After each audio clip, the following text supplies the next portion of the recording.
الله الرحمن الرحیم.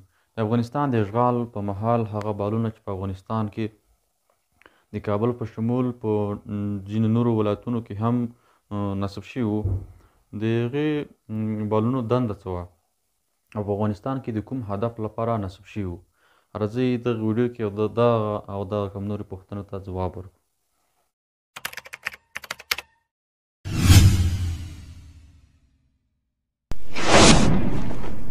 بسم الله الرحمن الرحیم.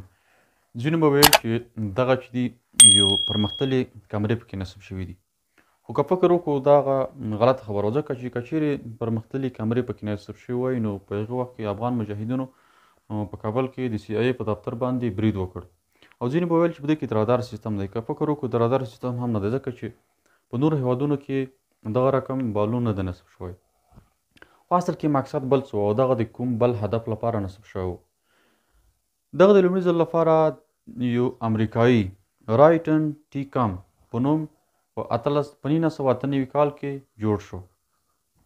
دغه د 40 متره پلنوالی لري او 10 متره اوږدوالی لري او 3200 کیلوګرامه وزن لري او د اوبو له سطحې څخه 10,000 متره پورته نصب کیږي. دا کولی شي چې تر 40 ساعتو لپاره 320 میله پورې د مقابل لوري، هغه که ټانک وي، هغه مثلا که تیاري وي، هغه که هر رنګه مزایل وي، د هغې چې د اټومي کارخانې وي، ټول تر کنټرول لاندې راوستلی شي، یعنې څارلی شي چې هغوی په کوم حال کې دي. او دوی بیا دغه معلومات راخلي، بیا هغه د نظامي برخې مرکزي سیستم ته لیږي، او هغوی چې یو د دغې توغندیو ضد لري، یعنې امریکا پرمختللی پیټرنټ سیستم لري چې مثلا کولی شي د مقابل لوري توغندي په هوا کې خنثی کړي او د هدف یعنې خپل هدف ته نشي رسېدلی. اوله مهمه خبره دا ده چې د دغې جیلینس بالونونو په لومړیو کې قیمت تر 115 میلیونو ډالرو پورې و، خو قیمت یې اوس توپیر کړی، اوس ډېر لوړ شوی دی، اوس یې قیمت 3 میلیارده ډالرو پورې رسیږي.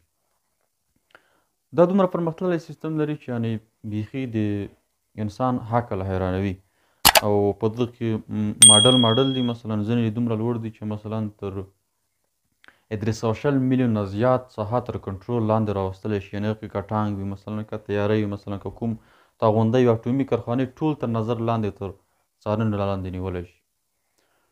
نو دغه جیلینس بالون چې دی دغه د هیلیم ګازو څخه ډک شوی دی او 3200 کیلوګرامه وزن لري. اوس راځو دې ته چې افغانستان کې دغه امریکایي د جیلینس په نوم بالونونه د کوم هدف لپاره نصب کړي وو.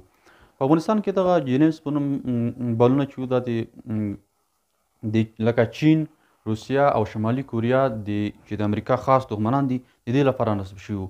که فکر وکړو د افغانستان لپاره ډېره زیات خطرناکه هم وه، ځکه که چیرې د دوی ترمنځ احتمالي جګړه رامنځته شوې وای او د روسیې یا چین یا شمالي کوریا سره د امریکې جګړه رامنځته شوې وای، نو که چیرې چین یا کوم بل هېواد په افغانستان باندې اټومي توغندي افغانستان د خپل اټومي توغندیو هدف ګرځولی وای، او که چیرې امریکا توانېدلی هم وای چې د دوی ټول توغندي خنثی کړي، خو بیا به هم په دې سره کوم توغندي چې مثلا افغانستان ته رسېدلي په هغې سره که چیرې دوی خنثی کړي هم وای، خو د یورانیمو د وړانګې له امله به نیمایي افغانستان انسانان له منځه تللي وای، چې دا ډېر لوی زیان و.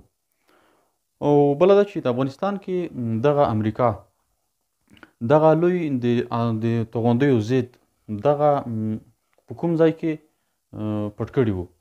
نو دغه ځواب ساده دی، ځکه چې د امریکې په افغانستان کې په لویو نظامي هډو کې دغه رقم لوی د توغندیو ضد پټ کړي وو، لکه په مثلا نظامي هډو کې، مثلا دنګو غرونو کې. نو دا د دې لپاره ډېر مناسب ځایونه وو، او د کوم دښمن نشي کولی چې په افغانستان کې، یعنې په افغانستان کې چې کوم امریکا وه په هغې باندې برید وکړي.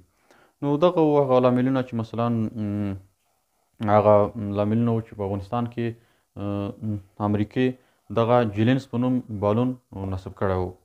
نو دغه د امریکا چې وه د افغانستان یې د یو دفاعي دیوال په څېر استعمال کړ، او د افغانستان خلک یې د یو ډال په څېر استعمال کړ او دښمن ترې ګټه واخیستله. دا زموږ ویډیو د جیلینس په نوم هوایي بالونونو په اړه. که ستاسو ویډیو خوښ شوي یا مثلا د دغه بالونو په اړه نور معلومات وغواړئ نو په لاندې کمنټ کې راته ضرور ولیکئ. تر بلې خپرونې پورې د الله په امان.